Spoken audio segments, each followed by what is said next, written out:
আসসালামু আলাইকুম এভরিওয়ান, তোমার দেওয়া ভালোবাসা গল্পের 24 নম্বর পার্ট। তার বেশি কথা না বলে চলুন গল্প শুরু করে দেই।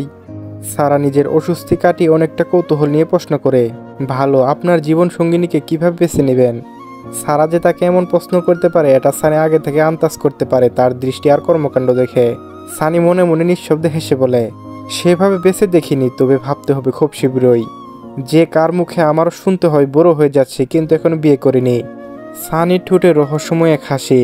সারা চোখ মুখ খিসে বন্ধ করে ফেলে। সানি যে কথাটা তাকে উদ্দেশ্য করে বলেছে এটা তার বুঝতে বাকি নেই। নিজের বোকামির কথা নিজেরই ভীষণ লজ্জা লাগছে সারার, এই জন্য ভেবেচিন্তে কথা বলতে হয়। নিজের বোকামি আর কর্মকাণ্ডে নিজের ভাইকে বুড়ো বানিয়ে ফেলেছে সে। সারা একটু ইস্তস্ত বোধ করে নিয়ে বলে, আমি ওভাবে কিছু বলিনি আর ভাইকে বুড়ো বলিনি, সব কিছুই তো সময় রয়েছে। ভাইয়া তো বিয়ের বয়স হয়েছে, পাত্রী ঠিক করতে হবে না? বাচ্চাদের স্কুলে যাওয়ার বয়স হলে আমার ভর্তি করিয়ে দেয় না বলুন? সানি উল্টো দিক ঘুরে তার ডান হাতে উল্টো পিঠ দিয়ে নিজের ঠোঁটে ঢেকে দেয়। নিজের হাসি আটকানোর মোক্ষম চেষ্টা করে সফল হয়নি সানি। এমন বোকার মতো কথা শুনে নিজের হাসি আটকে রাখা একটা ভয়াবহ যুদ্ধ। তার শীতলিকাকে একটু লজ্জায় ফেলা যাক, এমনিতে ইদানিং বেশি পাকনামো করছে সে। এর শাস্তি তার প্রাপ্য অধিকার। সান নিজেকে স্বাভাবিক করে সারার দিকে মোটা ভ্রু যুগল বাঁকিয়ে বলে, বিয়ের জন্য সঠিক বয়স কত হতে হয়? সারা আবারও তৎক্ষণাৎ নিজের মুখ কুঁচকে নেয়। সে আবার বোকার মতো একটা কথা বলে ফেলেছে। বরাবরই নিজের কর্মকাণ্ডে বুঝিয়ে দেয় সে ভীষণ বোকা, জ্ঞান শূন্য মানুষ। আদৌ সে মনে হয় না বুঝে শুনে কথা বলতে পারবে, কোনো না কোনো ভুল করবেই। নিজের এমন কর্মকাণ্ডে নিজেই বিপদ নিজেই করে নিয়ে আসে। সানি এবার কি ভাবছে, আর মানুষটা মোটেও সুবিধার নয়। বিষয়টি সে চাইলেও এড়িয়ে যেতে পারে না। মানুষটার সুবিধা থাকলে সে এইভাবে বলতো না। তাকে ইচ্ছে করে বেকায়দায় ফেলতে মানুষটা এইভাবে প্রশ্ন করেছে। মানুষটা ভীষণ অসভ্য লোক তো। সে না হয় একটু বোকামির কথা বলে ফেলেছে, সে তো আর অন্য কিছু বুঝে শুনে বলেনি। মানুষটা শুধু শুধু ভালো মুখোশ পরে থাকে, ভেতরে ভেতরে আস্ত একটা বদলোক। সানি সারাকে চুপ থাকতে দেখে আবারও বলে, চুপ কেন? সারা মাথা নাড়িয়ে বলে, জানি না। সানি ঠোঁট চেপে হেসে বলে, জানলে আমাকে জানাস, আমি বিয়ে করব তখন। সারা ভীষণ রাগ হচ্ছে, এইভাবে মানুষটা তার সঙ্গে এভাবে মজা নিবে। সি সি, কেমন বদ আর অসভ্য লোক ভাবা যায়? এই মানুষটার সামনে ভেবে চিন্তে কথা বলতে হবে। সারা মনে মনে ভীষণ বকলো সানিকে। যত উপাধি দেওয়া যায় সব উপাধি দিল নিজের মনে সানিকে। ভেসে আসলো আজানের ধ্বনি। সানি সারার দিকে তাকিয়ে শান্ত স্বরে বলে, আজান দিচ্ছে, নামাজে যাই, তুইও পড়ে নে। সারা হাসুচোখ মাথা নাড়িয়ে বলে, ঠিক আছে। সানি সারার পাশ কাটিয়ে যেতে যেতে ধীর কণ্ঠে বলে, আমি কিন্তু ভালো ছেলে। সারা মনে মনে বিড়বিড় করে বলে, ভালো না ছাই? সারা মুখ বাঁকিয়ে পা বাড়ায় নিজের ঘরের উদ্দেশ্য। সানি আলমারি থেকে পাঞ্জাবি বের করছিল।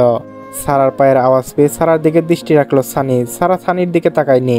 ঘর থেকে বেরিয়ে এলো সারা। সারা সানির চোখের আড়াল হতেই ঠোঁট কামড়ে হেসে আলমারি থেকে পাঞ্জাবিটা বের করে নিল সানি। দোতলা অতি সাধারণ একটা বাড়ি আরোহীদের। মধ্যবিত্ত হলেও আরোহীর মা রাজিয়া বেগম খুবই গুছালো আর শৌখিন, তাই যতটুকু সম্ভব তার সাধ্যের ভেতর সাজিয়ে তুলেছে সাধারণ বাড়িটা। সাজাতে জানলে টিনের বাড়িটাও রাজপ্রাসাদের মতো সুন্দর লাগে, তেমনটাই আরোহীদের ছোট দোতলা অতি সাধারণ বাড়িটা। সন্ধ্যায় চারিদিকে অন্ধকার আচ্ছন্ন। জানালার সাথে পড়ার টেবিল আরোহীর। জানালা দিয়ে তাকালে দেখা যায় বাইরে ছোট একটা মাঠ পেরিয়ে ঘনবসতি বাড়িঘর। শহর খোলা জায়গা নেই বললেই চলে, সেখানে এতটুকু ছোট মাঠ অনেক কিছু। কিছু কিছু বাচ্চারা আসে বিকেলে খেলতে। আরোহী মাঝে মাঝে এসব দেখে হারিয়ে যায় শৈশবে। তবে আগে মাঠ আরো বড় ছিল, এখন এখানে একটা বাড়ি হয়ে মাঠটা ছোট হয়ে গিয়েছে। সাফিকে মাঝে মাঝে দেখছে এলাকার ছেলেদের সাথে ক্রিকেট খেলতে। শেষবারের মতো দেখেছে তখন সে সপ্তম শ্রেণীতে পড়ে হয়তো। আরোহীর চোখ পড়ল পড়ার টেবিলে বোতলে পানিতে রাখা গোলাপ ফুলটার দিকে। ফিনেস সাবজেক্টের একদম মাথায় ঢুকে না। এই ইয়ারে দুইটা কঠিন সাবজেক্ট ফেল করবে এই ইয়ারে নিশ্চিত। মানে সেকেন্ড ইয়ারে চূড়ান্ত পরীক্ষা টেনে টুনে পাশ করলে হয়। বিরক্ত হয়ে বইটা বন্ধ করতেই ফুলটা চোখে পড়ে তার। তাকিয়ে থাকে ফুলটার দিকে এক দৃষ্টিতে। নিজেরই অজান্তে তাকিয়ে রয়েছে ফুলটার দিকে। স্মৃতিচালন হলো সাফির কথা। মানুষটা কি ভীষণ অদ্ভুত।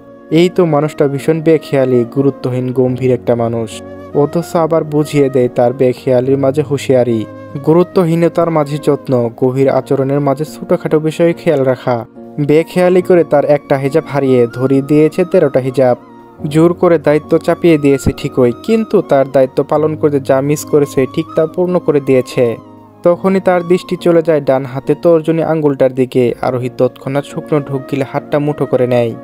মাথা ঝাঁকিয়ে বিরক্ত হয়ে বলে ওঠে, কি সব বাজে বাজে ভাবছে আরোহী? তোর মাথা পাগল হয়ে গিয়েছে? শেষে কিনা তুই পেঁচা মুখো কথা ভাবছিস? নিজের সুখের জীবনের দিকে নিজেই নজর দিচ্ছিস? আরোহী বিরক্ত হয়ে আবারও তাকালো ফুলটার দিকে। এই ফুলের সৌন্দর্য খুব বেশি ভালো লাগছে। ছোট একটা গোলাপ ফুল, গাঢ় লাল রং, তার সাথে সবুজ 3টে পাতা। তার ভাই লাবিব আর সারা পর কেউ তাকে ফুল উপহার দিল। আরোহী তৎক্ষণাৎ ভাবলো এটা উপহার নয়, বাধ্য হয়ে গুছিয়ে দেওয়া। নিজ ইচ্ছেই তো দেয়নি, আর তার নিজ ইচ্ছেই দিতেই যাবে কেন? কি সব আজগুবি কথা ভাবছে আরোহী। খুবই বিরক্ত হলো নিজের উপর। আরোহী কি ভেবে অমনোযোগী হয়ে ফুলটা ধরতে নিলে গোলাপ ফুলের তীক্ষ্ণ কাঁটা খুব বাজেভাবে আঘাত করলো তাকে। মুহূর্তে আঙ্গুল থেকে গড়িয়ে পড়ে লাল রক্ত, ঠিক গোলাপ ফুলটি রঙের মতো। আরোহী ব্যথায় কুকরিয়ে ওঠে, কাটা যন্ত্রণায় একটু তীব্র হয়। আরোহী একবার তার ক্ষত হওয়া আঙ্গুলটার দিকে তাকায়, আর একবার ফুলটার দিকে। এই ফুলের এত সৌন্দর্য, যাকে ভালোবাসার প্রতীক বলা হয়, অথচ এই ফুল তো মানুষকে আঘাত করে। তবু ভালোবাসা প্রতীক কিভাবে হয়? ভালোবাসি মানুষকে আঘাত করে? যদি আঘাত করে তাহলে মানুষ ভালোবাসবেই বা কেন? কমার্সের ছাত্রী হয়ে হিসেব মিলাতে ব্যর্থ। যদিও সে কম বোঝা ছাত্রী, তবু এতটা কম বুঝে না। তাই কম বুঝে আর কি। আরোহী খেয়াল করলো ক্ষত হওয়া আঙ্গুলটা ডান হাতের তর্জনী আঙ্গুল। আচমকা বুকটা কেঁপে উঠল তার। তাকিয়ে রইল নখটার দিকে, রক্ত বন্ধ করার চেষ্টা করলো না। অদ্ভুত দৃষ্টিতে তাকিয়ে রইল। নিজের এমন অদ্ভুত কর্মকাণ্ডের কারণ তার কাছে অজানা। আরোহী বাম হাতটা দিয়ে ফোন হাতে নিয়ে ক্ষত হওয়া আঙ্গুলটার ছবি তুলে নিল। এরপর ড্রয়ার থেকে অ্যান্টিসেপটিক ক্রিম বের করে লাগিয়ে নিল। ওষুধ কাটা জায়গায় স্পর্শ করতে জ্বলে উঠল তার ক্ষত স্থান। আরোহীর হাতটা একটু কেঁপে উঠল। আরোহী তাকিয়ে রইল আঙ্গুলটার দিকে, এরপর তাকালো ফুলটার দিকে। এই ফুল তাকে আঘাত করেছে, অথচ বিন্দু মাত্র ফুলটার প্রতি রাগ, অভিমান, ঘৃণা কিছুই হচ্ছে না। ঘৃণায় রাগে ফেলে দেয়নি ফুলটাকে, সযত্নে এখনো বোতলের পানিতে ভাসমান। আরোহী মাথায় অদ্ভুত সঙ্গে ঘুরপাক খাচ্ছে। মনে হলো রবীন্দ্রনাথ ঠাকুরের উক্তি, সত্যিকারে ভালোবাসার সম্পর্ক তৈরি হয়, সেখানে ঘৃণার কোনো স্থান থাকে না। এই জন্য মানুষ হয়তো ফুলকে ঘৃণা করতে পারে না, কাটার আঘাত বরণ করে আগলে নিয়ে রাখে তাকে। কি সব অদ্ভুত চিন্তা বাসা বাঁধছে তার মনে। আরোহী নিজেকে চিন্তাধারা পাল্টে নিতে চাইল। টেবিলের উপর রাখা ফুলটা আবার হাতে নিল সে। খুব সুন্দর করে ফুলের ছবি তুলে নিল। এরপর তার আঙ্গুলের ক্ষত স্থান থেকে ঝরে পড়া রক্তের ছবি আর গোলাপের এক ছবি যোগ করে স্টোরি দিল। ফুলকে ভালোবেসে স্পর্শ করতে গেলেও কাটার আঘাত পেতে হয় মানুষকে। তবু সে ফুল মানুষ সযত্নে আগলে রাখে কেন? কেন এত মূল্য তার? তাহলে ফুল কেন ভালোবাসার প্রতীক? শুধু কি তার সৌন্দর্য আর মিষ্টি সুবাসের জন্য? ছোট একটা ক্যাপশন দিল আরোহী। তারপর দেখে নিল সারা অনলাইনে আছে কিনা। সারাকে না দেখে নিউজ ফিড দেখতে শুরু করলো আরোহী। কিছু সময়ের মধ্যে পড়াশোনায় ফাঁকি দিয়ে সারা অনলাইনে নিজে হাজির।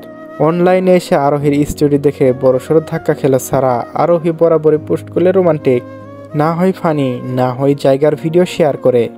তার ভেতরে এমন একটা ছবি। আরোহী কোনো কিছু তার কাছে লুকোয় না, আবার সেও কোনো কিছু লুকোয় না। শুধু একটা জিনিস লুকিয়ে রেখেছে, সানির প্রতি তার অনুভূতি। কারণ আরোহী বিষয়টি নিজেও মজা নেবে খুবই। সে অনেক বড় গলা করে অনেক কিছু বলে ফেলেছিল। মজা নেওয়াটা দোষের কিছু নয়। আরোহীর এমন পোস্টে যেমন অবাক হলো, তেমনই দুশ্চিন্তা। আরোহীর কোনো কারণ মন খারাপ নয় তো? তার সঙ্গে সঙ্গে ফোন করলো আরোহীকে। আরোহীর সাথে সাথে ফোন তুলে নিল। আসসালামু আলাইকুম জানো। ওয়ালাইকুম আসসালাম জানো। সারা দ্রুত গতিতে বলে উঠল, কি হয়েছে বলতো তোর? আরোহীর আর বুঝতে বাকি নেই সারা এমন উদ্বিগ্ন হওয়ার কারণ। আরোহী হালকা মৃদু সুরে বলে ওঠে, আমার কিছু হয়নি, স্টোরি দেখে বলছিস। হুট করে কেন জানি মনে হলো, তাই দিলাম। আমি সত্যিই জানি না, ফুলের কাঁটা দিয়ে আঘাত কাটলো তো তাই হয়তো এমন হলো। ফুলের কাঁটাও যে অতি তীক্ষ্ণ ধারালো থাকে আমার জানা ছিল না। সারা বলো, সত্যি? হ্যাঁ, 3 সত্যি। সারা কপাল কুঁচকে বলে, ফুল তোকে কে দিয়েছে? আরোহী এবার বিপাকে পড়ে গেল। সারা এমনিতে ভীষণ মজা নেয়, সত্যিটা বললে সারা তো কান পাকিয়ে ফেলবে মজা নিতে নিতে। এই প্রথম সারার কাছে কিছু লুকোতে হলো তার। জিহ্বা দিয়ে ঠোঁট ভিজিয়ে নিয়ে বলে, বাবার থেকে নিয়েছি। সারা কপাল কুঁচকে বলে, আঙ্কেল কোথায় পেল? আরোহী এবার বিরক্ত ভরা কণ্ঠে বলে, তুই কি আমাকে সন্দেহ করছিস সারা? আমি কি তোর কাছে লুকাই কোনো কিছু? সারা এবার একটু থামলো। আরোহী মিথ্যা কিছু বলিনি। সারা তাই প্রসঙ্গ পাল্টে বলে, আরে না, তোকে না, আঙ্কেলকে করছি। কে ফুল দিল বলতো? এই বয়সে এসে আন্টি কি সতীনের সংসার করবে?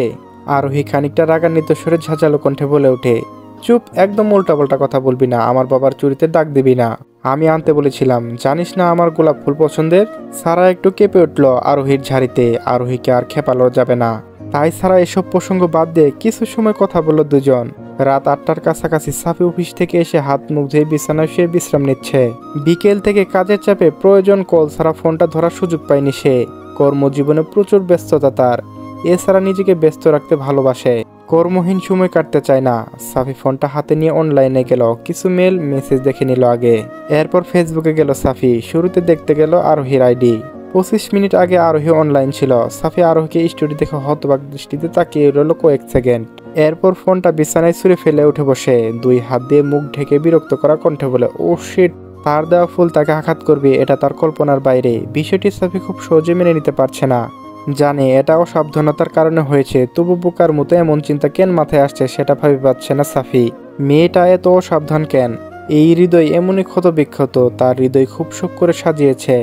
আবারও যদি ভেঙে যায় তাহলে হয়তো ভিতর থেকে সম্পূর্ণ নিঃস্ব হয়ে যাবে সে, হয়তো পৃথিবীতে শ্বাস নেওয়ার একটা যুদ্ধক্ষেত্র হয়ে দাঁড়াবে তার। সাফি আবার ফোনটা হাতে নিল, আবার দেখলো আরোহীর ক্ষত হাত, তার লেখা কথাগুলো। সাফি ফোনটা তার কক্ষে বা পাশে রেখে মনে মনে বলল, মনের সাথে যুদ্ধ করে যদি হেরে যায় তাহলে এই সমাজে, এই পরিবারে সবার চোখে ভদ্র হয়ে ওঠা ছেলেটি দোষী হয়ে যাবে। আমার মনকে হারিয়ে দিও না প্রিয়সিনী, সৌন্দর্য আর সুবাসের জন্য এই কাটা আঘাতকেও বরণ করে না প্রিয়সিনী, এর মাঝে সুপ্ত লুকায়িত সুখের জন্য করে। কাটার আঘাত বরণ না করতে পারলে সুখ যে ধরা দিবে না প্রিয়সিনী। সুখ তো কাটার মাঝে নিজেকে সুরক্ষিত রাখে, কাটা যে তার পাহারাদার, সেখান থেকে সুরক্ষা যে আমাদের নিজের করে নিতে হয়, তাই তো কাটার আঘাত বরণ করতে হয়।